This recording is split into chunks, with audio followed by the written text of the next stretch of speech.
At Thanksgiving, my sister yanked my laptop off the counter and shouted, "She's been hiding $12 million." The room froze. My mother laughed like it was a joke until she saw the screen. My father's fork slipped. 20 relatives turned toward me, faces twisted with greed and disbelief. Then Mom said it, the sentence that burned through the air like acid. "Give it to your sister, she deserves it more." I didn't argue. I just looked at them smiling the way you do when you finally see people for who they are. What happened after that, let's just say, Thanksgiving ended, but the reckoning didn't. I used to think silence kept the peace. Turns out it just made me invisible. Growing up, my family treated my sister Madison like fragile glass, and me like background noise. She was the miracle baby born 2 months early, tiny and breathless. After that, our house stopped feeling like home and started feeling like a hospital. The air always smelled of bleach. Mom placed sanitizer bottles on every shelf, and every time I so much as sneezed, I was shipped off to Grandma Nora's. At first it felt like an adventure, Cookie's old movies, the quiet hum of her sewing machine. But kids aren't stupid. I realized being sent away wasn't a treat. It was exile. Meanwhile, Madison grew stronger, louder, needier. Mom orbited her like a satellite, and Dad just nodded along. If Madison had a headache, I was told to lower my voice. If she was tired, I did the dishes. When she got a C+ on a paper, it went on the fridge. When I scored a perfect 1600 on my SAT, Mom said, "That's nice, honey," and went back to helping Madison with her homework. I learned early that doing everything right didn't make you seen, it made you convenient. So I started saving pieces of myself. A corner of a notebook, a drawer of sketches, a secret goal to get out. By 17, I'd applied to 15 colleges by myself. No one asked where I wanted to go. They were too busy planning Madison's high school recital. When the letter from Michigan arrived a full scholarship, I didn't celebrate at home. I sat in the public library staring at the acceptance form until my eyes blurred. That night at dinner, I told them. Mom looked startled. "Michigan." "But that's so far. Who will help with Madison?" I said. "I'll manage." She smiled sadly, like I'd said something naive. "You always do." I worked double shifts at May's Diner that summer, saving every tip, learning how to listen without trusting. People think betrayal comes from a single moment. It doesn't. It's a slow leak, one quiet dismissal at a time. When I left for college, no one came to move me in. Aunt Denise drove me instead, slipped an envelope into my hand and whispered, "Your grandma wanted you to have this. $500 saved from her Social Security checks." That was the first time I understood what love looked like when it was real. For a long time, I told myself they just didn't know any better, that the silence wasn't cruelty, just habit. But habits can kill you slowly. After college, I landed a job at a Detroit auction house. It wasn't glamorous, but it was mine. Cataloging jewelry, authenticating old estate pieces, that's where I found my voice. While Madison bounced between colleges, I stayed late at work, learning every hallmark, every maker's mark. My boss, Mr. Harrington, once said, "You have the eyes of someone who's been ignored too long. You notice everything." He was right.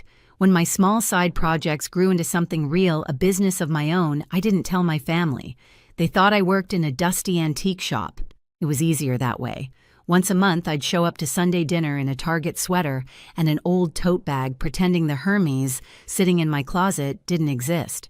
"Your sister's so ambitious," Mom would say, pouring wine. "She's thinking about grad school." Dad would add, "Maybe you could help her out, Vic." You've always been good with money. It started as small requests, help with a bill, a temporary loan. Then it became routine. I transferred $5,000 a month, then $7,000, telling myself it was kindness. But the truth was simpler. I was buying peace. Madison never thanked me. She'd show up to dinner with a new bag laugh and say, "Guess who found another outlet steal?" I recognized it instantly. A limited run piece worth more than her car. I stayed quiet, sipping my wine, counting the seconds until I could leave. Every time I looked at them, I saw a family that only believed in sacrifice when it came from me. The more my business grew, the smaller I made myself at home. I had offices in 3 cities. employees, clients who trusted me with millions in assets. But to my parents, I was still our other daughter who works with old jewelry. Then came the call. Mom's voice trembled soft but practiced. "Honey, your sister's thinking of getting her MBA. It's expensive, but she deserves the best. Maybe you could contribute." Deserve. That word stuck in my throat like a stone. I didn't say yes. I didn't say no. I just stared at the invoice she sent later, the amount circled in red, more than I made my entire first year out of college. Something cracked then. Years of being the helper, the stand-in, the invisible success story, it all went quiet. I looked around my office, the walls lined with framed certificates and auction photos, and thought, if they don't see me now, maybe they never will. So I planned Thanksgiving myself that year. No takeout, no excuses, no hiding, just one dinner my way. Thanksgiving was supposed to be my olive branch, my truce, the one night we could pretend to be a family without measuring who gave more. I rented a caterer I'd used for corporate events, white linens, gold chargers, food that looked too perfect to eat. When Mom asked how much it cost, I lied. Discount rate. I said. She frowned. "You're not taking out loans, are you?" I just smiled. "Don't worry, Mom. I can handle it." By noon, the house smelled of cinnamon sage and roasted turkey. Everything shimmered in candlelight. Madison swept in last late as usual, wrapped in a designer coat she swore was secondhand. She took one look at the spread and smirked.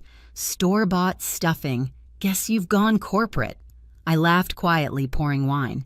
I'd gotten used to her digs. They were safer than her sympathy. Dinner began like a photograph, everyone laughing too loudly, pretending not to notice the tension coiling between us.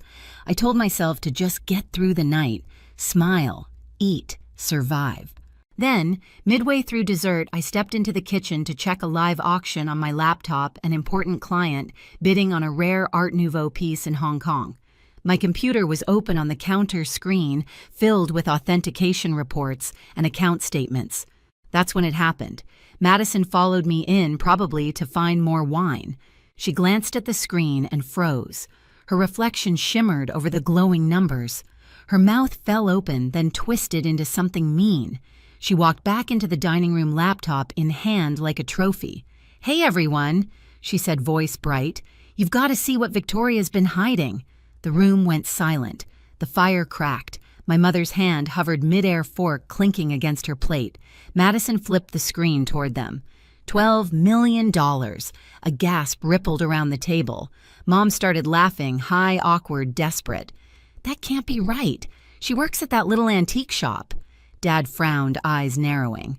"Is this true?" I stood in the doorway, watching it unfold. "Yes," I said simply. "It's true." Then Mom's face hardened. "You let us struggle. You let your sister take out loans." Dad's voice rose.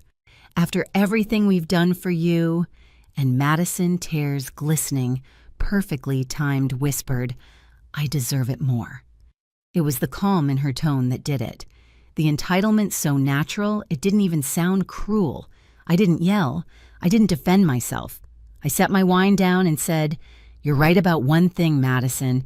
You do deserve something, just not from me." I walked out into the cold night, the laughter and gasps fading behind me. That was the moment I stopped being the quiet one and started becoming free.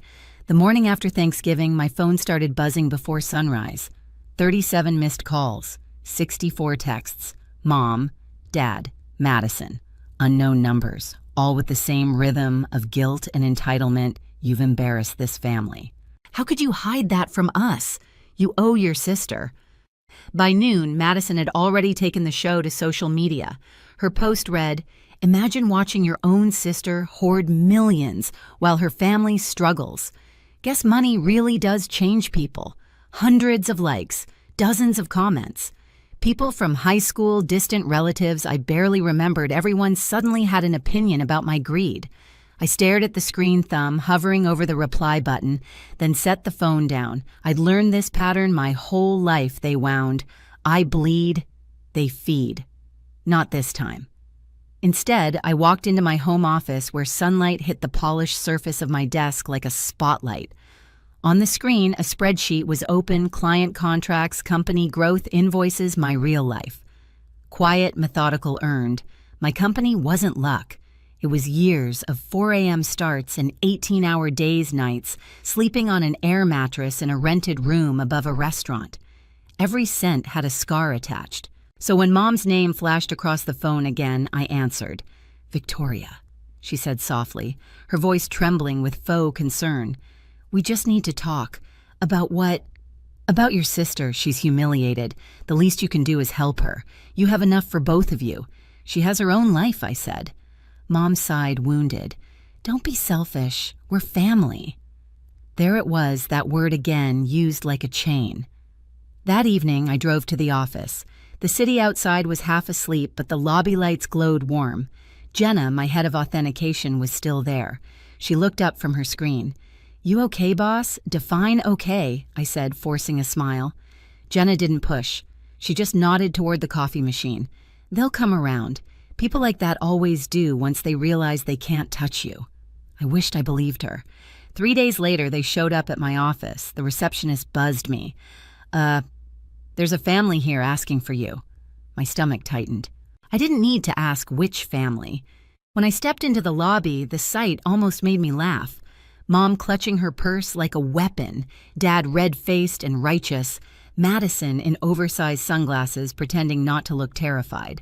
Victoria Mom began with her rehearsed smile. "We're here to work this out." I didn't realize there was something to work out. Dad stepped forward. "We've decided what's fair. You'll set up a trust, $2 million for Madison, 1 for us. We raised you.